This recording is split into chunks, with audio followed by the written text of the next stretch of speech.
It looked like I got it twice. I don't know. No, there's one. I got 2 different emails, but it looked like it might be just my phone. So, anyway, okay, we're back now. The last song, the first one was from H, and then the other one was the one that I have for him on the upcoming mixtape. Oh, crap. Yeah. But I just got some more. I would say it once. Okay. We'll figure this out. So, yeah, I'm sorry, y'all. I'm just a little, like I said, I'm just combobulated tonight, today, whatever it is. I don't even know what it is. So, you know, I have artists from Pennsylvania come down once a month. Sometimes Jason likes to sneak in twice a month. I don't know how he does that, but yeah, he does. So this week I have Young H Skyline, who was supposed to be here a previous time, but we had some difficulties and some things happened. I had some important business to take care of. Nah, so you know he didn't make it, which was cool. It was fine, no problems. I made it back up there. Yeah. And I'm not gonna fuck his name up. I'm gonna let him introduce himself. Kashito, Suave. Kashito. I just gotta remember to say the Cash because my daughter's name is Kashmir. Yeah, same thing. So yeah, and it's K-A-S. Yeah. So S-H. So Kashito. And I'm not gonna fuck up the little youngin's name down the end. My name Dow. Dow. Yeah, Dow. I ain't a rapper though. What are you? A supporter? Yeah. That's his man's in them. That's his man's in them. But that's all right because you on camera. Yeah, there you go. He's an important part of the label if he's not a rapper. You give your honest opinion. Oh, 100%. If it sucks, you tell him it sucks. Oh, yeah. All right, because we don't need no yes men. That's why we got that garbage that's being played on the radio right now because of yes men. Oh, first. Yeah, we can talk about that too. So, yeah, I was supposed to be here like an hour early so I could get myself together. I was actually going to write some questions down because I knew I wasn't like all together today. None of that shit happened. I got here late. My key didn't open up the back door. The computer wasn't running right. And I was ready to cry and say, fuck it. But I didn't. I'm here. So, you guys, where you guys both? Are you both from Reading or? I'm from Philly. And I live in Reading. Okay. I'm from Brooklyn. You from Brooklyn? Yeah. I love Brooklyn. Been up there many times. Been to Philly. I like Max's cheesesteaks. I'm sorry, some people don't. I never go there at night. I never go there at night. Yo, let me tell you. I don't really fuck with cheesesteaks like that. I'm gonna tell you what. I'm not a big fan of cheese, bro. Well, you see, I'm a big girl. I eat food. Yes. But I went to go. Like I said, I went to go pick my son up from up in Pottstown. And, you know, I go up 83 and go to Pottstown. And then when I left Pottstown, I went right on around and went to Philly.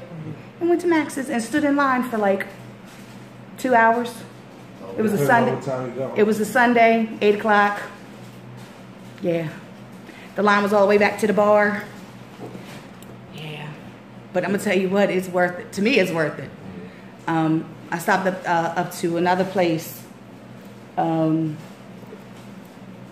Pat's. My homeboy was like, we'll go to Pat's because it was like 2 o'clock. Yeah. And you know what?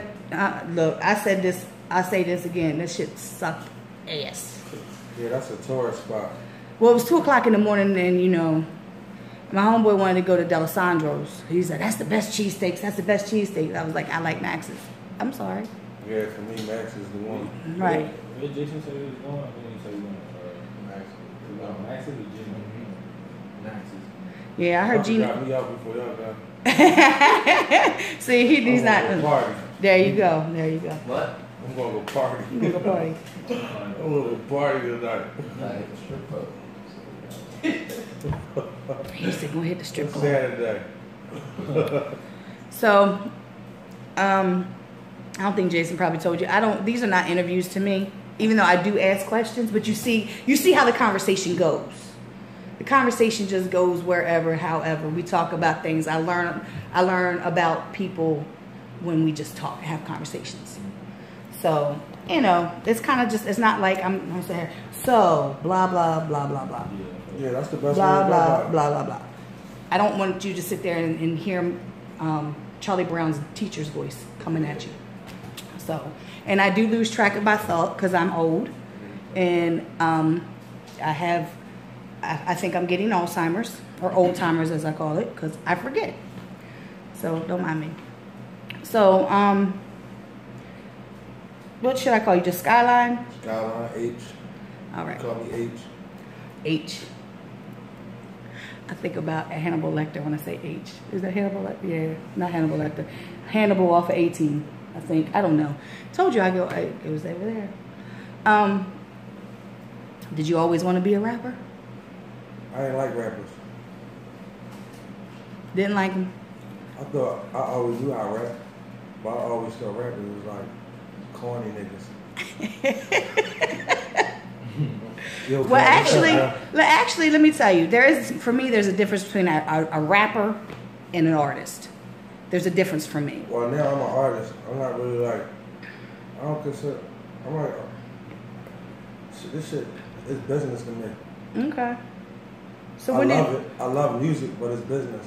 So when did you like first start writing rhymes, or did you when was that moment when you realized that this was something that you could do and you wanted to do? What's up, dude? What's up, bro? Maybe like, I was younger. One of my good friends, he like my brother.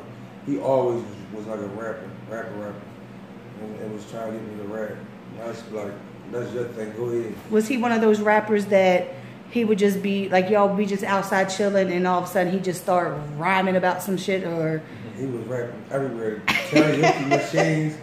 He was making mixtapes off the karaoke machines and shit. On little cassette tapes. Mm-hmm. Had me writing little 16s with him, but I never ever took it serious.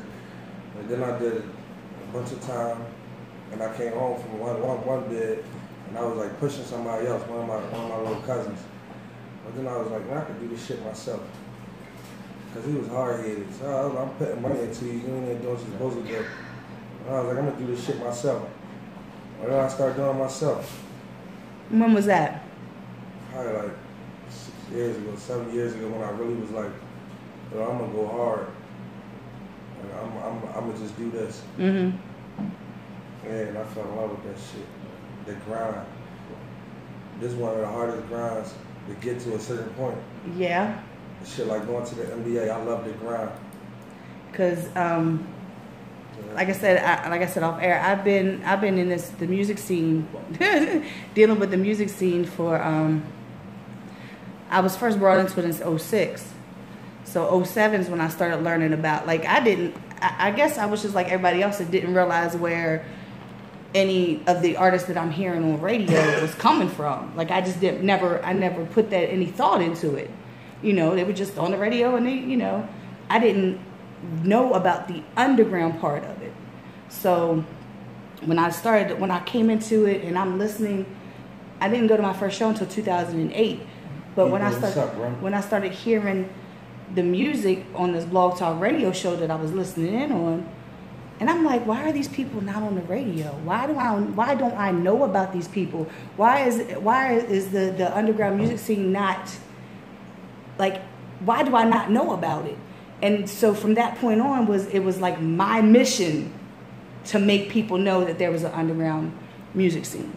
So whereas like it was your mission to, I'm gonna do this music. Yeah, but I had I got a lot of good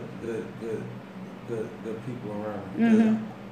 I started off promoting shows, managing people. See, I can't manage nobody because they don't listen. And then I had good.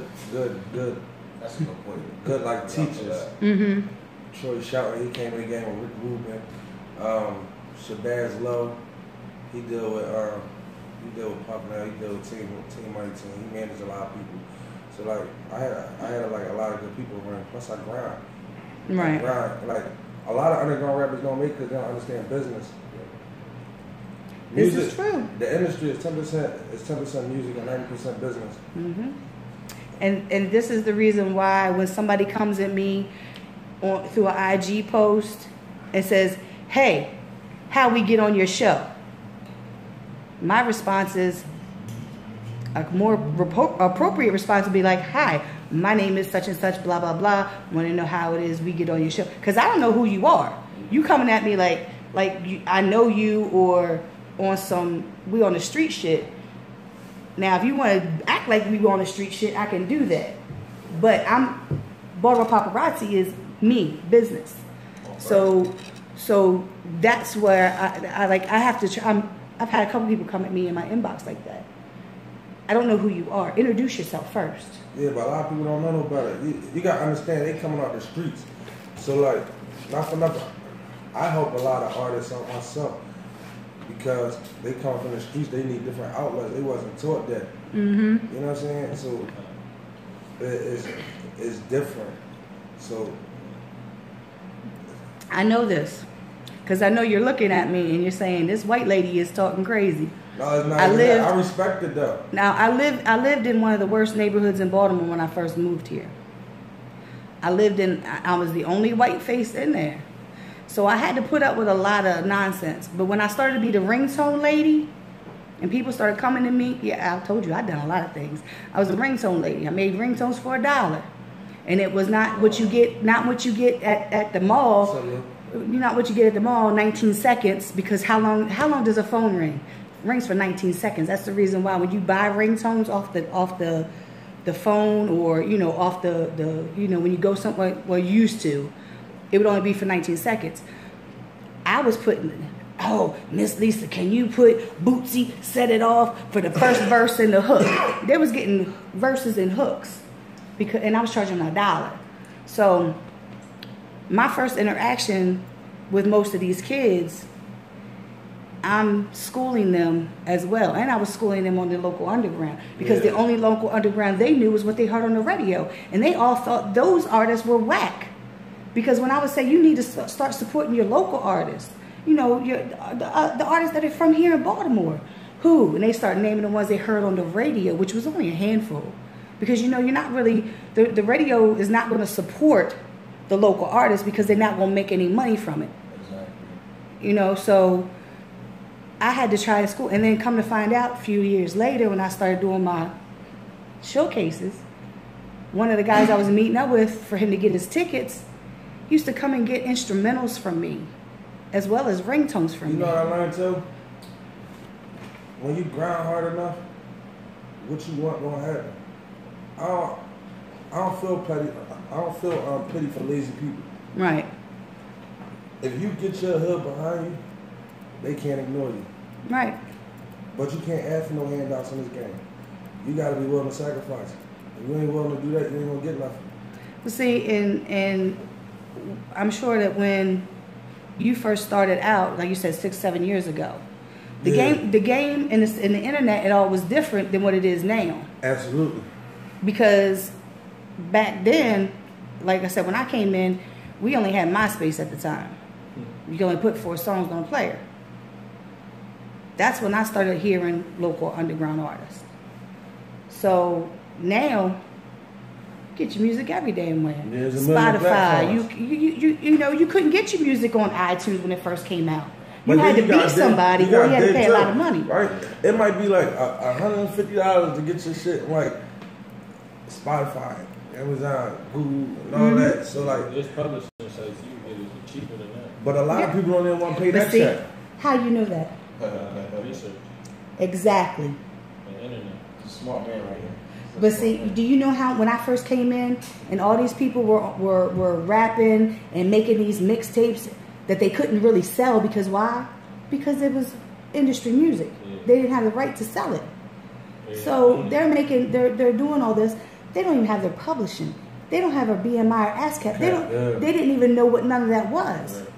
But they had people around them who've been doing this for years who had that knowledge, but guess what? They wasn't giving it to them. They wasn't giving it to them, and they wasn't looking it up. Yeah, I looked up copyright and trademark because I needed to know.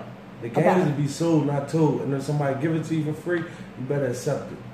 So, my whole thing, that's why... You gotta take every opportunity you can, but everything that you gotta pay for, you have to pay for. Right. If you gotta go the extra mile for, you have to do it. Say this, you're in a room full of 10 rappers, right?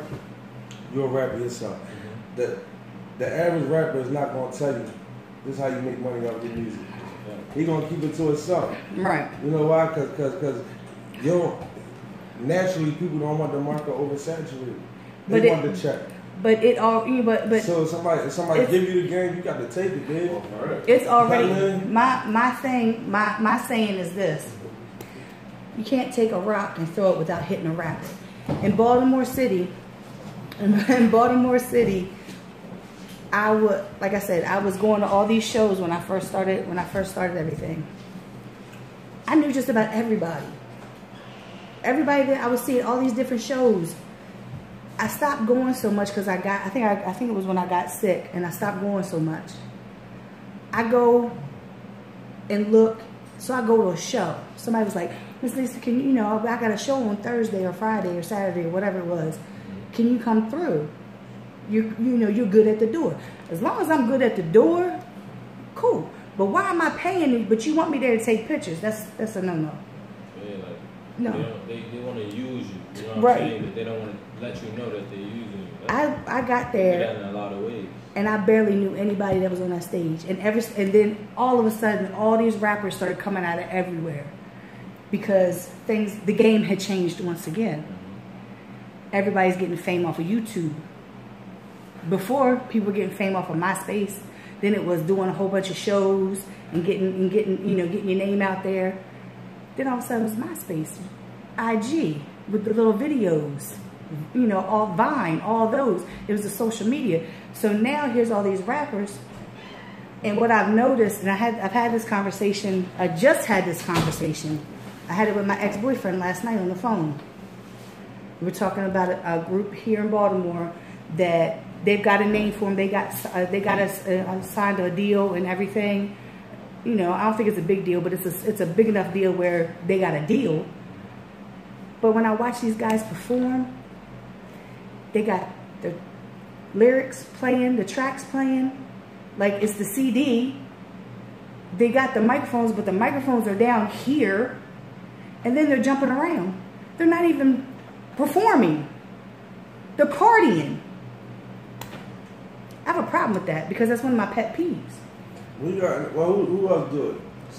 69, I just seen a bunch of clips of his performances. I don't like him. See, me. It's different generations though. But no, hold up. With me, I have my pet peeves.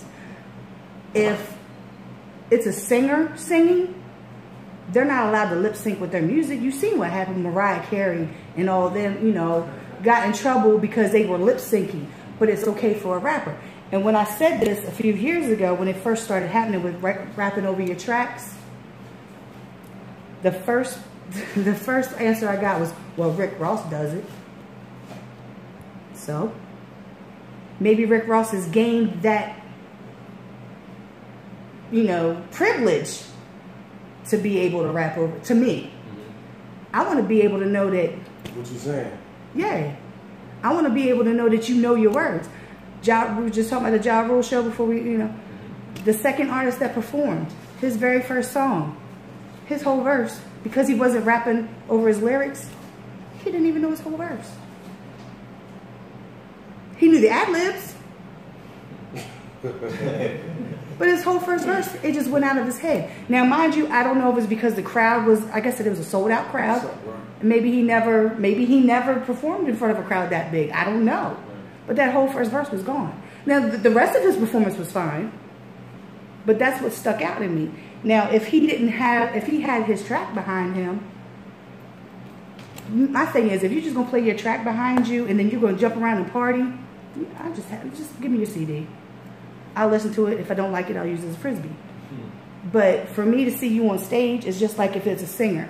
Now, I can go back here in this recording studio, I can lay down a track singing, they can tweak it, and I can sound like Mariah Carey. But get on this microphone, I can't sing. Most of it is auto-tune. Let me give you a chance. But I mean, yeah, it's you. So when did you decide that, yeah, this is what I'm going to do? I mean, I was about 8 years old. Oh, so you was a youngin'? Yeah, like everybody in my family made music. I know. Can you turn that fan down to like 1? I want. My birthday is next Saturday.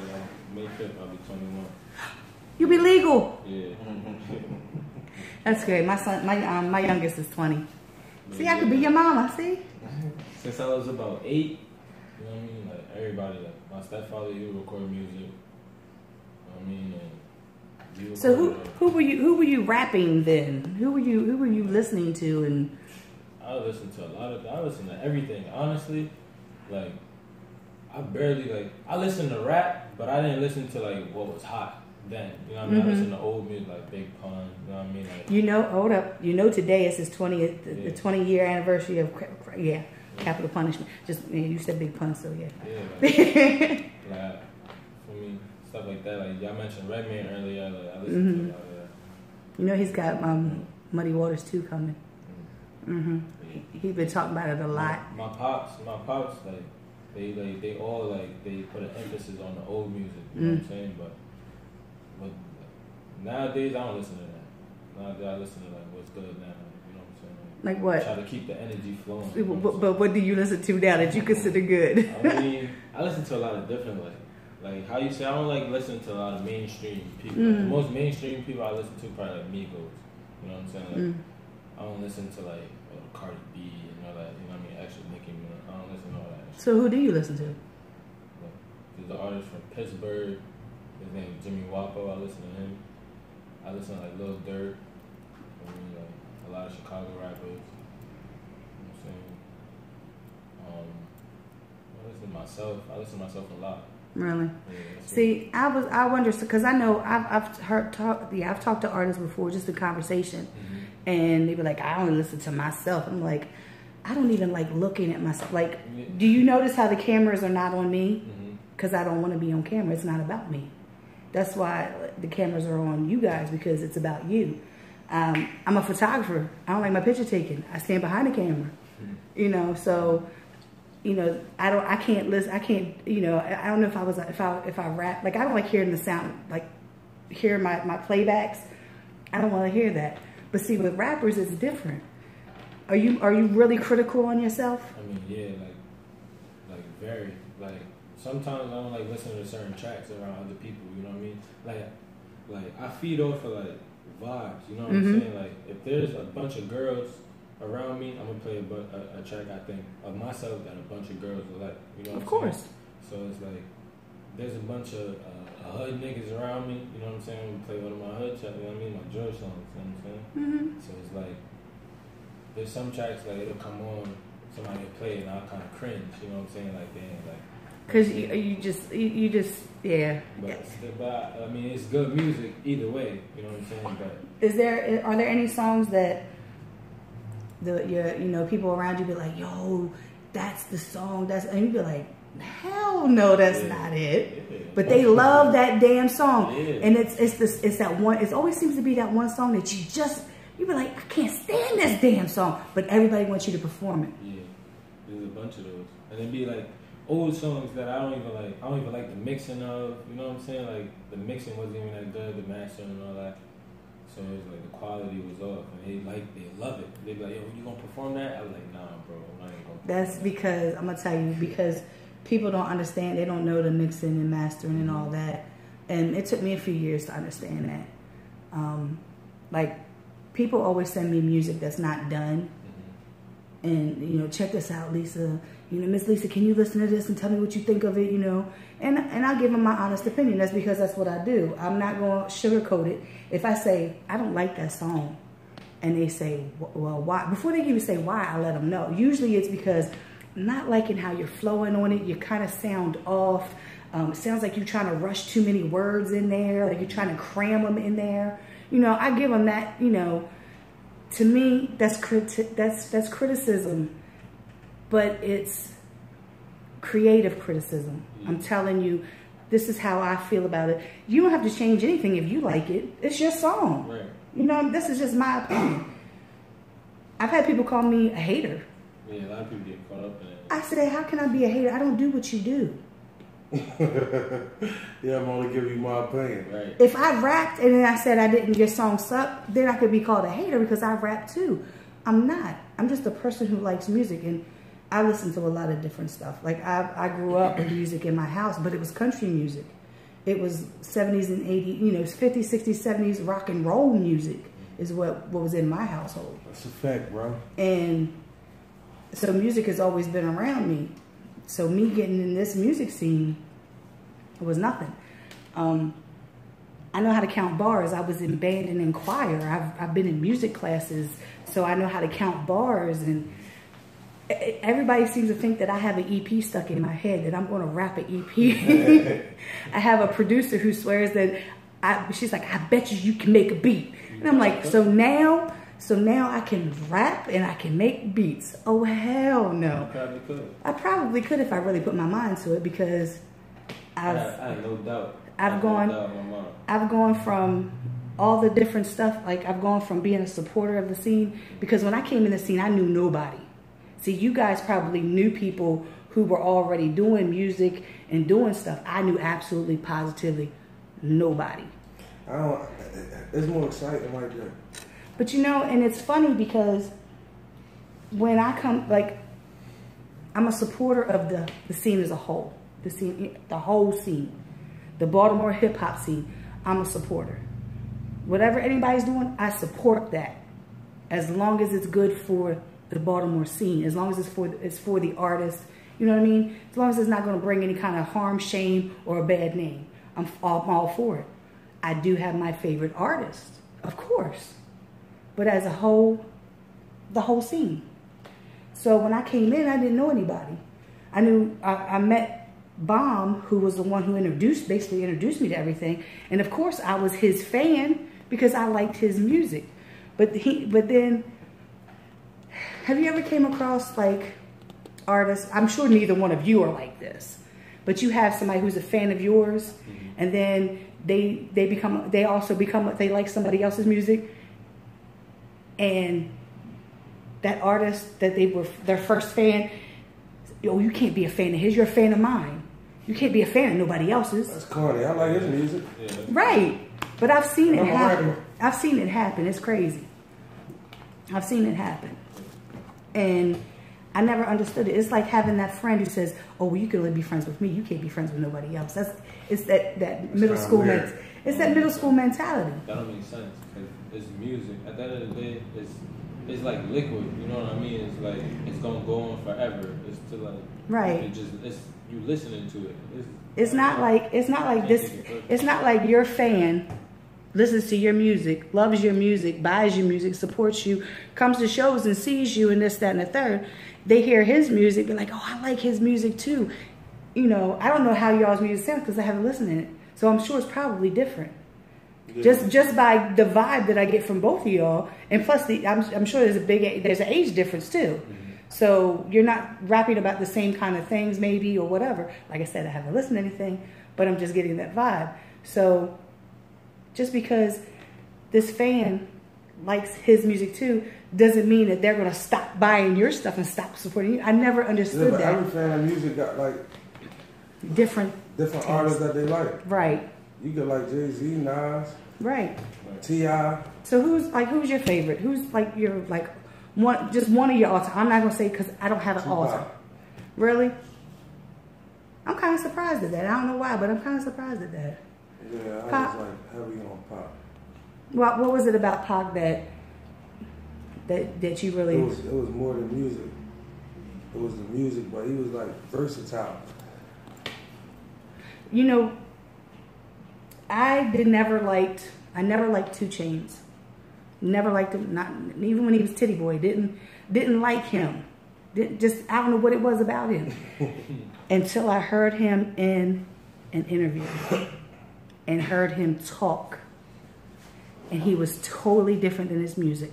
That's he was smart ass. Yeah, he was right. He was smart ass. Right. Tupac was one because his mother, you know, the way that she raised him and all the education she instilled in him, he was out here, people were thinking he's out here acting a fool. He knew what he was doing. It was calculated. It was calculated. You know who else like that? Kevin Gates. I really wasn't fucking with him like that, so I started hearing his interviews. And I was like, nah, fuck with dude. Like, dude really smart. Like, dude intelligent. You know, my kids tried to shove Kevin Gates down my throat for so long, and I was resistant. Every time I would get in my daughter's car, Kevin Gates was on. Her, my son-in-law, and my son. All three of them. Kevin Gates is playing in the house. Kevin Gates, Kevin Gates. Finally, I'm in the car, and one of his songs off of Isla came on. And I was like, what did he just say? I'm a lyrics person. I like words. Yeah. I went and Googled that shit. I'm one of the biggest Kevin Gates fans now. Because I read his words. I listened to his mixtapes. My daughter was listening to Kevin Gates way before he became popular. Because she would go, she's got this app on her phone, it's mixtapes. And she was just like, she get bored, so I need something to listen to. So that's how she found him, you know, a few years ago. I'm going to see him in July up in Michigan. That's how much of a damn fan I am. That's a fact, bro. You know, and he is, like I said, you listen to his interviews, he is freaking, He's like, smart. He's got it. Yeah. He's enlightened everything. Like, I just love hearing him talk. Excuse me. So what about you? Who's like one of your like all-time, like just one of the all-time? Because I used to ask the question like, who's your all-time? People are like, man, I can't name just one.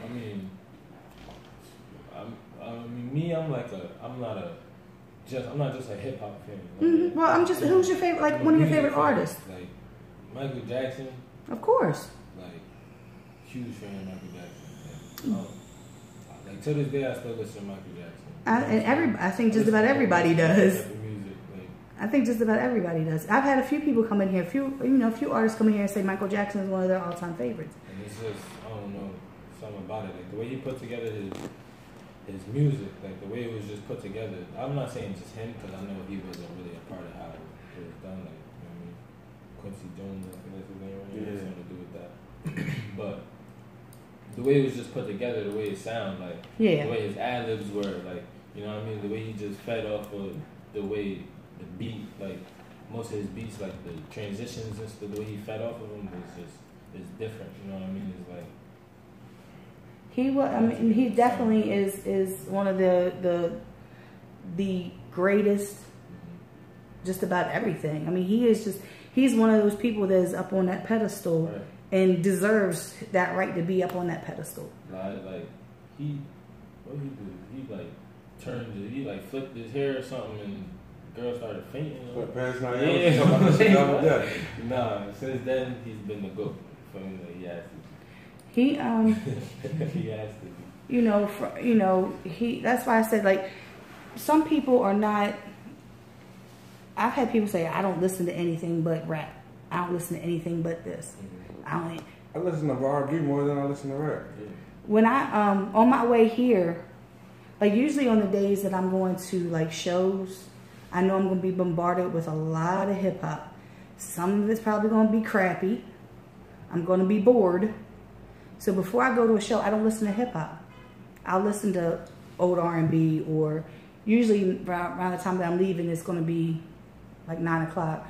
So the old R&B is playing on 95.9. On the way here, I was listening to Stevie Stone and JL from Strange Music, because I'm a big Tech 9 fan, and then I'm a big Stevie Stone fan. But it was getting me too amped up, and I was in traffic, and I was ready to punch somebody in the fucking face, because they was getting on my nerves. They wouldn't get the hell out the way. So then I had to switch to Mackenzie Nicole, who is the CEO's daughter. She just released an album a few weeks ago.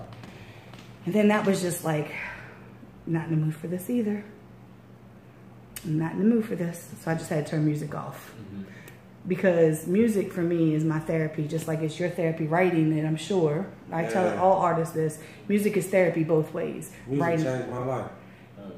Music changes your mood too. Yeah. Music literally changed my life. If I wasn't doing music, I would be like, see, I use music as like an influence. It influences my life to be like, stay straight. Yeah. I was raised in the streets. You know what I'm saying? So it gives you that alternate. They give me an alternate route. Right. But I love grinding. I love the grind, the hustle, and the creation of music, and like the manifestation of what you can do with your mind. Right. So it helped me. Right. You know what I'm saying? Because you can be a big influence in music, but you can be a greater influence in the streets. This is true. You know what I'm saying? The guy, like I said, when I first moved here in 2003, I ended up in the worst neighborhood possible in Baltimore City. Still pretty bad. Not as bad as, I don't think it's as bad as it was when I was there. The little drug dealers, my house was vacant before I moved into it. So of course they'd be posted up on it. So me and my kids moved in there. I come home one day, they all posted up.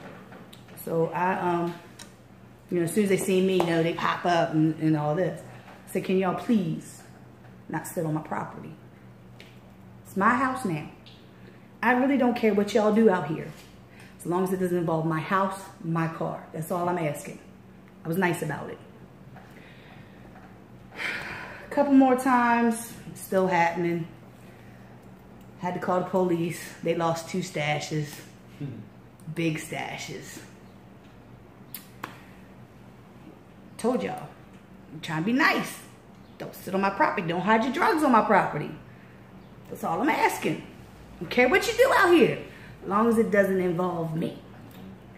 So then they had a little block party. My kids was out there playing all day. They had food out there, music, kids was dancing, everything else. So that night, my neighbor was going out, so she wanted me to watch her kids. I said, fine, just have your son come ring my doorbell. I'll come out. So I'm on the phone with my husband, who is from D.C., and that's where he was down in D.C. I opened up the door. He said, what the hell is that noise? I was like, yo, I told you they're having a block party out here, everything. What's up, Skip? Yeah. Forgot it was Saturday? Negative. It's my second day off. That's the owner. He's the owner of Hard Body Radio. So I told my son they're having a block party. Kids out here down on dance company, they having fun. I'm on the phone in the doorway waiting for Marquise to come back with his little brother. So I'm sitting there talking, you know. All of a sudden I hear, you ain't got to call no fucking police. It's the head of everybody. It's the main man, big man.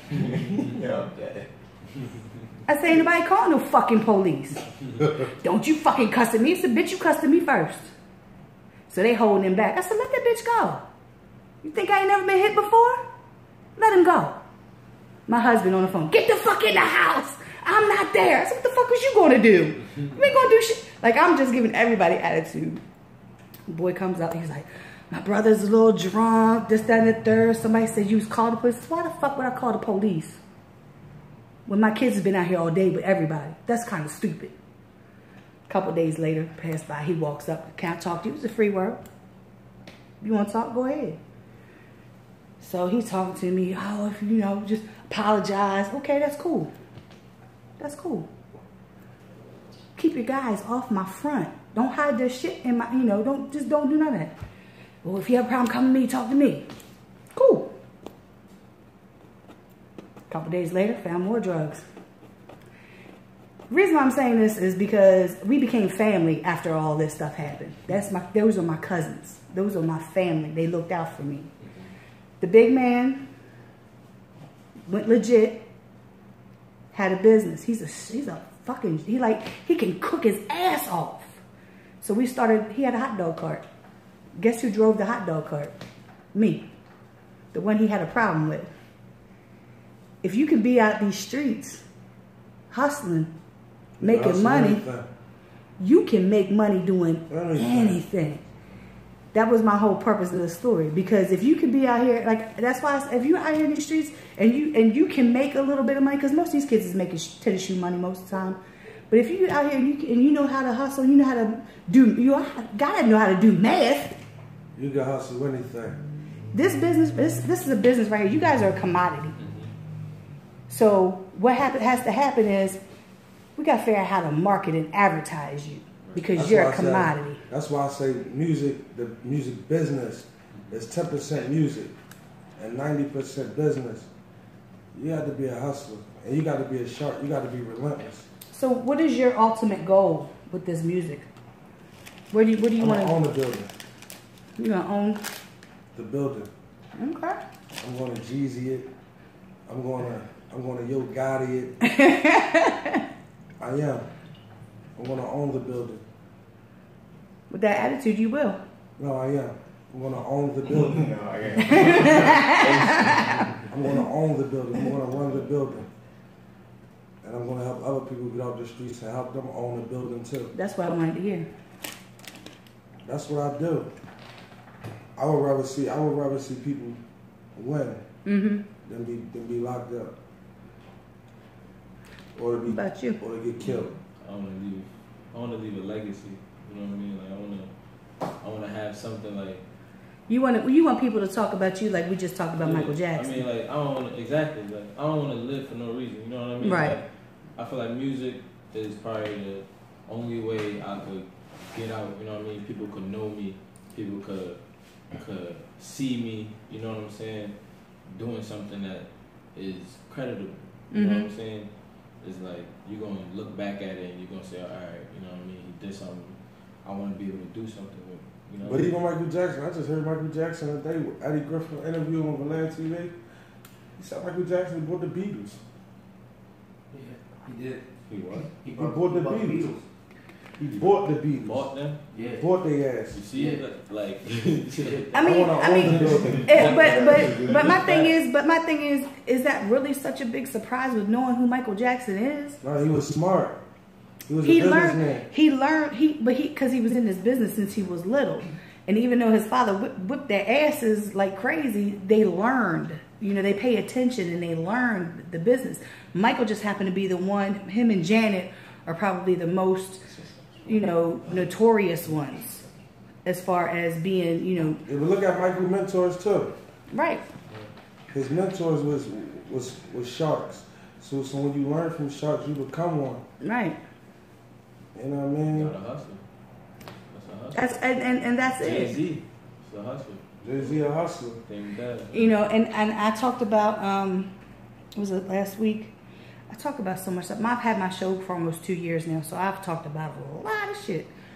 But look at the longevity of some of these people that you just mentioned. Jay-Z. Jeezy just talking about. Jeezy talking about he retiring. He's like, fuck it, I'm retiring. Jeezy is another one that he probably don't have to write another song. A lot of people record another song. Jay-Z didn't have to drop 444.